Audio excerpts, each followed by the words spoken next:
Hello everyone, स्वागत है आप सभी का हमारे यूट्यूब चैनल में। इस वीडियो में आज आप सभी को 6 नंबर वाले जो बोर्ड परीक्षा में प्रश्न पूछे जाते हैं उससे संबंधित सवालों को हल करना सिखाऊंगा। यहाँ देखिए, ये पहला हमारा सवाल है कि दो वर्गों के क्षेत्रफलों का योग 468 वर्ग मीटर है।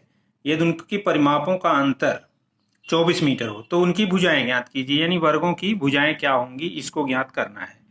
तो आइए हम इसको पहले मान लेते हैं, इनकी भुजाएं ए और बी हैं। माना वर्ग की भुजाएं ए और बी हैं। पहले वर्ग की भुजा ए और दूसरे वर्ग की भुजा बी है।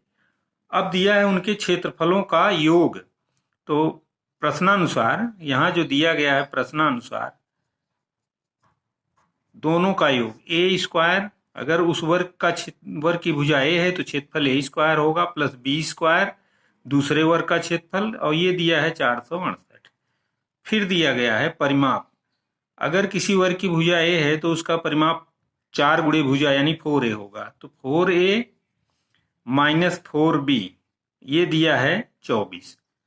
अब इन दोनों समीकरणों को हम हल करके ए और बी का मान निकाल लेंगे तो वही हमारी वर्ग की भुजाएं होंगी। तो यहाँ पर देखिए, इस समीकरण में अगर हम 4 से दोनों तरफ भाग दे दें तो a माइनस बी बराबर हो जाएगा 6।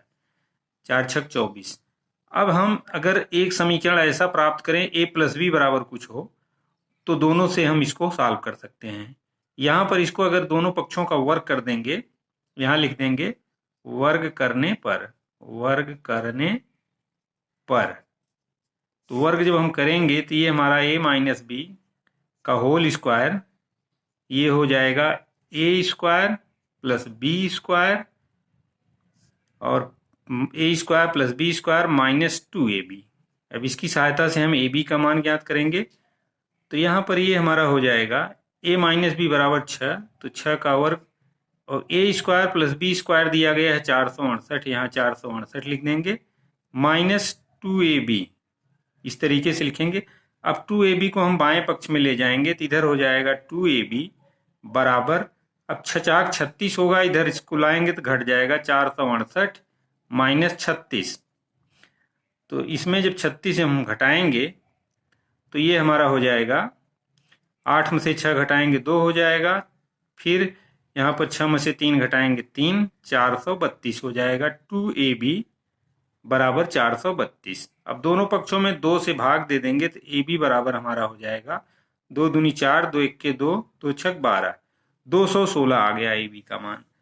अब ए बी का मान निकल आया तो हम a प्लस बी का होल स्क्वायर बराबर, a प्लस बी का होल स्क्वायर बराबर होता है a माइनस बी का whole square, a minus B का होल स्क्वायर और प्लस 4ab, प्लस 4ab, ये फार्मूला होता है। अब इसी में हम रख देंगे इसका मान तो हमें a प्लस बी का मान मालूम हो जाएगा। आइए रखते हैं इसको, a माइनस बी यानी 6 का वर्ग 36 हो जाएगा प्लस 4 गुणे 216 यहाँ लिख देंगे। अब यहाँ पर ये 36 हो गया प्लस, अब इसमें गुणा करेंगे 4 छक 24, 4 1 के 4 और 2 6 होगा और 4 दूनी 8, 864 होगा। जब दोनों को जोड़ेंगे तो ये 900 आ जाएगा। तो यहाँ पर हमारा a प्लस बी का होल स्क्वायर बराबर 900 है। a प्लस बी का होल स्क्वायर बराबर 900 है। अब अगर वर्गमूल ले लें तो a प्लस बी बराबर हमारा आ जाएगा 30। 900 का वर्गमूल 30 होता है। अब यहाँ पर हमारा a माइनस बी बराबर 6 दिया गया है, ये हमारा दूसरा समीकरण था और इधर वाला ये पहला समीकरण था। अब ये हमारा आया तीसरा समीकरण। अब समीकरण 2 और 3 से हम a और b के मान निकाल सकते हैं। समीकरण 2 धन 3, समीकरण 2 धन 3 से जोड़ देंगे तो 2a बराबर, यहाँ पर b से b कैंसिल हो जाएगा, 2a बराबर हो जाएगा 36 और a बराबर हो जाएगा, भाग दे देंगे तो 18 आ जाएगा। तो पहले वर्ग की भुजा आ गई। अब b बराबर उसी तरीके से, दोनों का योगफल चूंकि 30 है इसलिए b का मान आ जाएगा 12।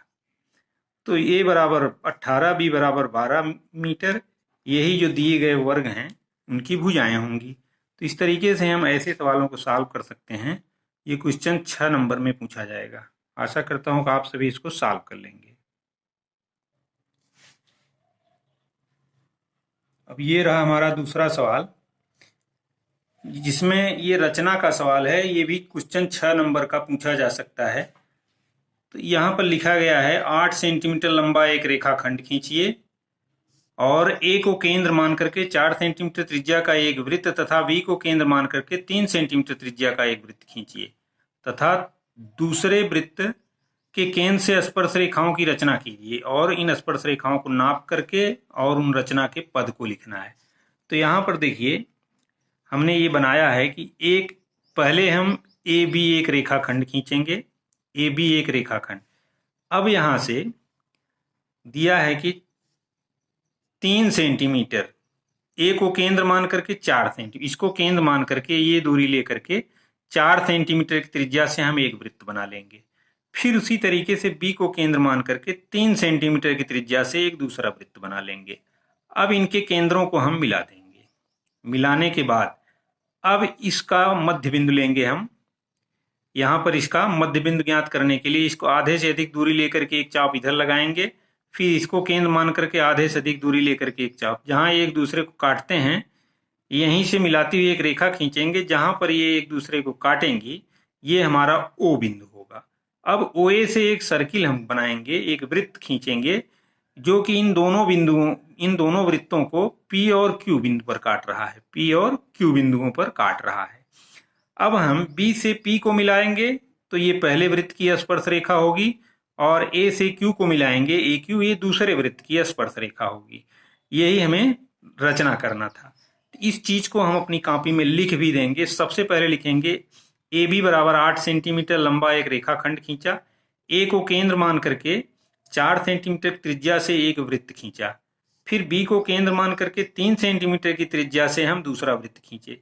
अब ए बी को व्यास मान करके एक हम वृत्त खींचेंगे। अब इस वृत्त का केंद्र हमने ओ माना है, तो जो वृत्त पहले और दूसरे वृत्तों को क्रमशः पी और क्यू बिंदुओं पर काट रहा है, अब बीपी और ए क्यू को मिलाया। बीपी और ए क्यू यही अभीष्ट स्पर्श रेखाएं होंगी जिन्हें हमें खींचना था। तो यही रचना करनी है।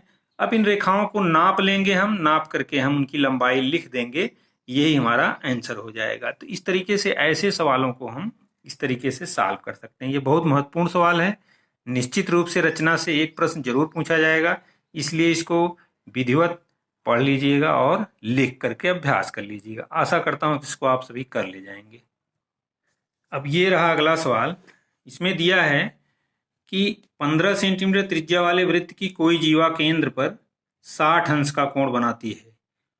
15 सेंटीमीटर त्रिज्या है, 15 सेंटीमीटर त्रिज्या वाला वृत्त है, इसकी कोई जीवा केंद्र पर 60 अंश का कोण बना रही है। तो संगत लघु और दीर्घ वृत्तखंडों के क्षेत्रफल ज्ञात कीजिए। मान लीजिए ये इसकी एक जीवा है और ये केंद्र पर 60 अंश का कोण बना रही है। ये जीवा है और इसके साथ ये केंद्र पर 60 अंश का कोण बना रही है। तो ये देखिए ए ओ बी ए ये हमारा लघु वृत्तखंड होगा और ये बड़ा वाला पूरा दीर्घ वृत्तखंड होगा। तो इन्हीं दोनों वृत्तों खंडों की क्षेत्रफल निकालने के लिए पूछ रहा है। तो ये भी सवाल बहुत ही महत्वपूर्ण है। तो ऐसे सवाल जब दिए जाएं तो इसको सॉल्व करने के लिए हम पहले ये जो सेक्टर दिया गया है, एरिया ऑफ सेक्टर, इस त्रिभुज का त्रिज्यखंड का क्षेत्रफल हम निकालेंगे। तो त्रिज्यखंड का क्षेत्रफल निकालने के लिए pi R square theta upon 360 degree होता है। यहाँ पर त्रिज्यखंड का क्षेत्रफल, त्रिज्यखंड का क्षेत्रफल हम निकालेंगे, का क्षेत्रफल बराबर pi R square theta upon 360 अंश, 360 डिग्री। तो ये हमारा इस त्रिज्यखंड का क्षेत्रफल हो जाएगा। अब इसी में से इस त्रिभुज का क्षेत्रफल घटा लेंगे तो ये लघु वृत्तखंड का क्षेत्रफल मालूम हो जाएगा। तो लघु वृत्तखंड का क्षेत्रफल इस तरीके से लघु वृत्तखंड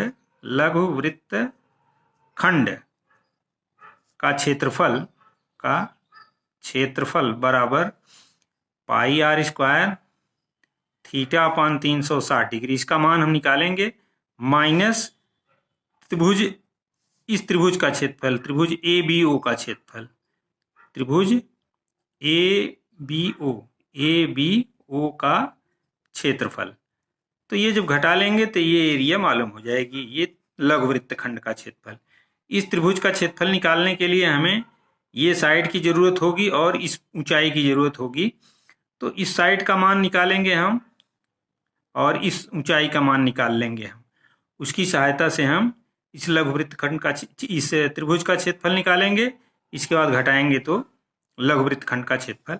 अब बड़े वाले वृत्त खंड ये जो दिया गया है पूरे वृत्त के क्षेत्रफल में से लघुवृत्त खंड का क्षेत्रफल घटा लेंगे तो दीर्घवृत्त खंड का क्षेत्रफल मालूम हो जाएगा। दीर्घवृत्त खंड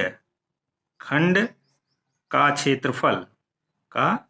क्षेत्रफल बराबर पूरे वृत्त का क्षेत्रफल पाई आर स्क्वायर माइनस ये लघुवृत्त खंड का क्षेत्रफल माइनस क्षेत्रफल ये वृत्त खंड ए ओ बी ए इसको हम इससे निकालेंगे, फिर इसके बाद इसमें से घटाएंगे तो दीर्घवृत्त खंड का क्षेत्रफल मालूम हो जाएगा। तो इस तरीके से हम इस सवाल को सॉल्व कर लेंगे। आशा करता हूं कि अब आप सभी इसको सॉल्व कर लेंगे। यहाँ ध्यान देना है कि इस त्रिभुज का क्षेत्रफल निकालने के लिए ये त्रिभुज जो दिया गया है त्रिभुज ABO का क्षेत्रफल निकालने के लिए हम यहाँ इसकी त्रिज्या ये दी गई है, इससे इस पे लंब डाल देंगे। जब लंब डालेंगे तो ये इसको जो जीवा है इसको दो बराबर भाग में बांटेगा, AM बराबर BM के। तो AM का मान निकालेंगे हम, त्रिकोणमितीय अनुपात से इसको निकाल सकते हैं। AM ये कोण हमारा 30 अंश का हो जाएगा, ये कोण 30 पूरा 60 अंश है, ये 30 अंश का हो जाएगा। तो अब हम एक त्रिभुज ले लेते हैं, यहाँ ये त्रिभुज ले लीजिए, ये आपका 30 अंश है और ये 15 सेंटीमीटर दिया गया है। ये चीज ध्यान देना है, ये 15 सेंटीमीटर है और इसका मान निकालना है, ये हमारा AM है। तो आधार बटे कर्ण ये होता है cos थीटा। हमने बताया कि जिस कोण का त्रिकोणमितीय अनुपात निकालना होता है उसके सामने वाली भुजा ये लंब होती है। तो AM अपान इसको इस तरीके से निकालेंगे, AM लंब बटे कर्ण 15 बराबर साइन 30 अंश। साइन 30 अंश का मान होता है 1/2, तो AM का मान हमारा आ जाएगा AM बराबर 15 साइन 30 अंश, साइन 30 अंश। तो बराबर 15 गुणे 1/2 कर देंगे तो ये हो जाएगा 7.5 सेंटीमीटर। तो ये हमारा निकल आया AM का मान। तो AB बराबर हो जाएगा, इसलिए AB बराबर हो जाएगा 2 गुणे 7.5 7.5 यानी 15 सेंटीमीटर। तो ये 15 सेंटीमीटर हो गया। अब हम ये भुजा निकालेंगे, इसमें ये देखिए, अब ये इस कोण का त्रिकोणमितीय अनुपात निकालना है तो ये आधार हो जाएगा, यानी ये हमारा OA है, ये OM बराबर OM अपान OA बराबर cos 30 अंश। तो OM बराबर हो जाएगा OM बराबर OA cos 30 अंश। तो OA यानी ये दिया है 15, cos 30 का मान √3/2 होता है। तो ये हमारा हो जाएगा 7.5 √3। तो ये साइड मालूम हो गई और ये साइड मालूम हुई। अब इसका क्षेत्रफल हम आसानी से निकाल लेते हैं। किसी भी त्रिभुज का क्षेत्रफल होता है 1/2 आधार गुणे ऊंचाई। तो 1/2 आधार गुणे ऊंचाई से इसका क्षेत्रफल निकालेंगे, इसके बाद इसका निकाल करके घटा लेंगे तो ये लघुवृत्त खंड का क्षेत्रफल मालूम हो जाएगा। तो आज बस इतना ही, फिर मिलेंगे अगले वीडियो में, तब तक के लिए धन्यवाद।